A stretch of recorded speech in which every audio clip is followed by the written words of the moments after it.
এবার চিকেন দিয়ে ট্রাই করবো। তো দেখো এই চিকেনটা স্পেশাল কেন জানো? এই দেখো, তোমরা তো জানোই এটা হলো চিকেনের পা। আমি মাংসের থেকেও এটা ভালোবাসি বেশি খেতে। তো তোমরা কি খাও? এটা দারুণ খেতে লাগে কিন্তু।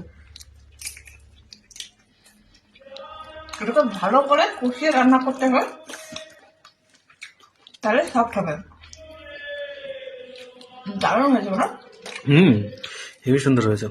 আর আমি তো ভাবতে পারিনি এত সুন্দর নিজে রান্না করে ফেলবো আজকে।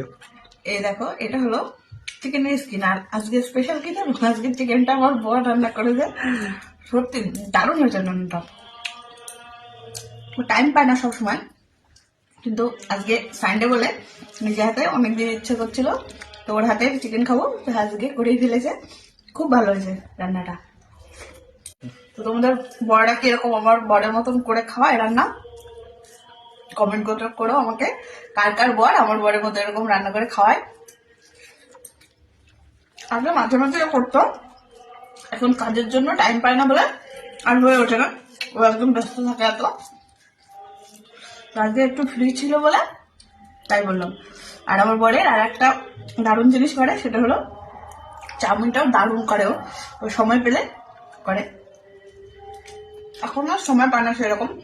তুমি তো দেখো আমি একাই ভিডিও শুট করি।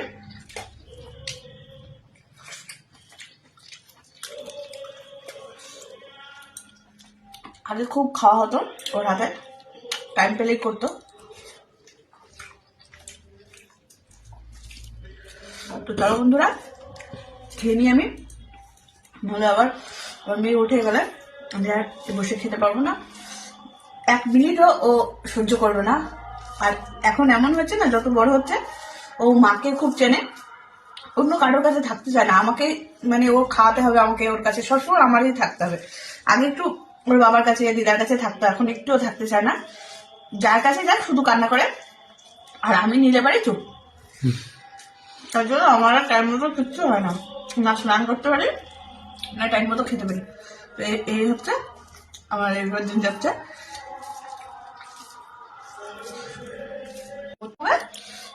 রাত্রি হলে ডিউটি শুরু হবে, এখন ঘুমাবে।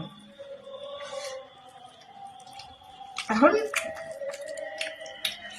মাঝে মাঝে উঠবে খেতে, তাছাড়া ঘুমাবে। আর রাত্রে হলে না একটুও ঘুমাবে না, 1 ফোঁটাও ঘুমাবে না। আমার ঘুম উঠে গেছে, আমার আর ঘুম নেই চোখা। তো বন্ধুরা চলো টাটা, খেয়ে নিই তাড়াতাড়ি করে।